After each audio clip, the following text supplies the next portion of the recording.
Hello friends, my name is Vallur Venkateswarlu. I am retired general manager from Airport Authority of India. I have a passion in the real estate. I have been doing many videos on this real estate.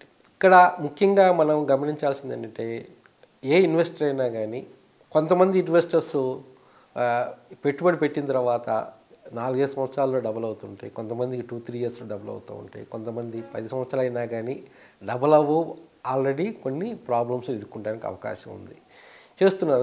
అందుకని అక్కడే ఏంటంటే మనం investment చేసేటప్పుడు సింపుల్గా ఫ్లూగా మా friends చెప్పారని లేకపోతే మనకి బంధువులు చెప్పారని ఏ విధమైన కానీ తొందరపాటుతో మన నిర్ణయాలు తీసుకొని ఇన్వెస్ట్మెంట్ చేయకూడదు. ఫర్ ఎగ్జాంపుల్ మన 3 సెగ్మెంట్స్ ఇక్కడ కన్సిడర్ చేద్దాము. ఒకటి ఏంటంటే ప్లాటింగ్లో ఇన్వెస్ట్మెంట్ చేసేటప్పుడు జాగ్రత్తలు ఏంటి, ప్లాటింగ్లో ఇన్వెస్ట్మెంట్ చేసేటప్పుడు చాలా ముఖ్యంగా జాగ్రత్తలు ఏంటంటే ఆ ప్లాటింగ్ అప్రూవ్డ్ ప్లాటింగ్ వెంచరా అంటే అప్రూవ్డ్ ఏముంటుంది అక్కడ, డిటిసిపి అప్రూవల్ ఉందా, అలాగైతే హెచ్ఎండి లిమిట్స్లో ఉంటే హెచ్ఎండి అప్రూవల్ ఉందా, ఈ రెండు ఉన్నా కానీ ముఖ్యంగా ఇంకో అప్రూవల్ కావాల్సింది ఏంటంటే రేరా అప్రూవల్.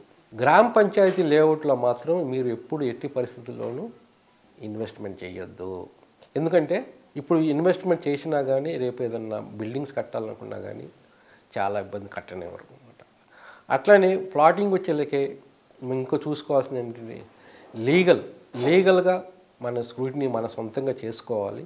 డాక్యుమెంట్స్ కరెక్ట్గా ఉన్నాయా లేదా, అప్రూవల్ ఉన్నాయా లేదా, క్లియర్ ఎంటిటీ ఉందా లేదా.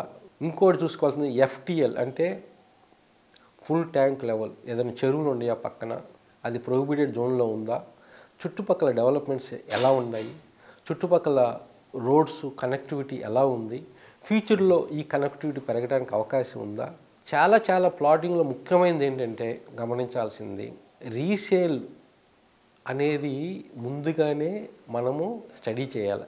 రీసేల్ మనకు కావాల్సినప్పుడు రీసేల్ జరగడానికి అవకాశం ఉందా. చాలామంది జరిగేది ఏంటంటే ప్లాటింగ్లో డెవలపర్ ఏం చేస్తాడు, తనంతా తను ప్లాటింగ్ వేసేస్తాడు, అమ్మేస్తాడు, వెళ్ళిపోతాడు. అక్కడ జరిగేది ఏంటంటే వితిన్ 1 ఇయర్లో అదంతా జంగిల్ అయిపోతుంది. మీకు కావాల్సినప్పుడు మీ ప్లాట్ను అమ్ముకోలేరు. అందుకని అంటే కొన్ని వెంచర్స్ డెవలపర్స్ ఏం చేస్తారంటే పోస్ట్ సేల్ కూడా ఏంటంటే సేల్ అయిపోయినా కానీ దే కంటిన్యూ డెవలప్మెంట్ చేస్తుంటారు. అంటే కొన్ని మొత్తం గ్రాస్ పెరగకుండా అదంతా రోడ్స్ మెయింటైన్ చేస్తూ ఎప్పుడు కొత్తగా ఉండే విధంగా వాళ్ళు మెయింటైన్ చేస్తారని ట్రై చేస్తారు. అప్పుడు ఏంటంటే రీసేల్ అనేది చాలా అద్భుతంగా ఉండబోతుంది. అందుకని ఏంటంటే ఎప్పుడు రీసేల్ ప్రాస్పెక్టివ్లోనే మీరు ప్లాట్లు కొనండి, గేటెడ్ కమ్యూనిటీలో కొనండి, అప్రూవల్ ఉన్న కమ్యూనిటీలో కొనండి.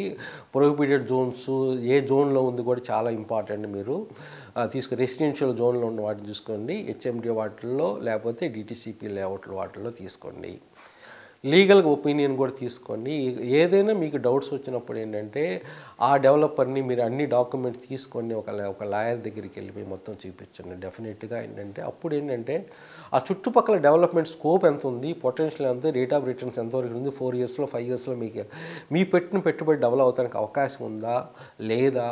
చూడండి, కొంతమంది ఇప్పుడు ముఖ్యంగా చూస్తారు, మనం గుజరాతీస్ కానీ ఈ మార్వాడీస్ కానీ వాళ్ళు అడిగేటప్పుడు నేను నా అనుభవాన్ని బట్టేసి అంటే అరే మంచి రోడ్లు లేవు కానీ ఫ్యూచర్లో మంచి రోడ్స్ రాబోతున్నాయి, ఏం లేవు ప్రస్తుతం డెవలప్మెంట్స్ ఏం లేవు కానీ ఫ్యూచర్లో మంచి డెవలప్మెంట్ రావడానికి, అటువంటి ప్రదేశాల్లో మనం పెట్టుబడి పెడితే మన రిటర్న్స్ అద్భుతంగా ఉండడానికి అవకాశం ఉందన్నమాట. అంటే ప్రస్తుతం లేవు ఫెసిలిటీస్ కానీ ఫ్యూచర్లో రాబోతున్నాయి, వచ్చిన తర్వాత మనం కొనలేము, అది ఇంపార్టెంట్. అట్లనే హై రైజ్ బిల్డింగ్స్, నార్మల్గా స్టాండర్డ్ లోన్ బిల్డింగ్స్లో మనం చూసేటప్పుడు ఏంటంటే ముఖ్యంగా గమనించాల్సింది మనము ఆ ప్రాపర్టీ మనం సొంతంగా ఉండటానికి మనం కొంటున్నామా లేకపోతే ఇన్వెస్ట్ పరంగా మనం కొంటున్నామా అనేది చాలా ఇంపార్టెంట్. నాకు తెలిసినంతవరకు అడ్వైజ్ అయితే మాత్రం ఏంటంటే ఒక ఇల్లు సరిపోతుంది మీరు సొంతంగా ఉండటానికి, కానీ అదర్ దాన్ ఒక ఇల్లు కన్నా ఎక్కువ ఇల్లు కొనటం అనేది నా దృష్టిలో ఏంటంటే ఐ డోంట్ అడ్వైజ్. కారణం ఏంటంటే it is over period of time 10 years అవుతుంది, it is a depreciable thing అనమాట. అదే ల్యాండ్ ఇందాక నీకు ప్లాట్కి వచ్చేకి it is not depreciable. Land value continuously appreciation continuously going to increase. కానీ ఇక్కడికి వచ్చేలాక ఏంటంటే డిప్రిషియేషన్ రావడానికి అవకాశం ఉంది.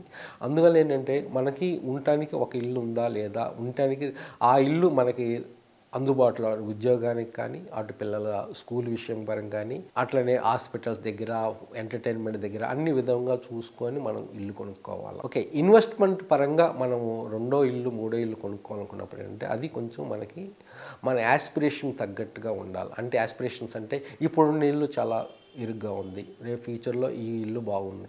అందుకని ఎర్లీ బర్డ్గా ఉండాలి. ఇప్పుడు రియల్ ఎస్టేట్లో చేసేటప్పుడు చాలా ఎర్లీగా మనం ఇన్వెస్ట్మెంట్ చేస్తే తొందరగా మంచి రిటర్న్స్.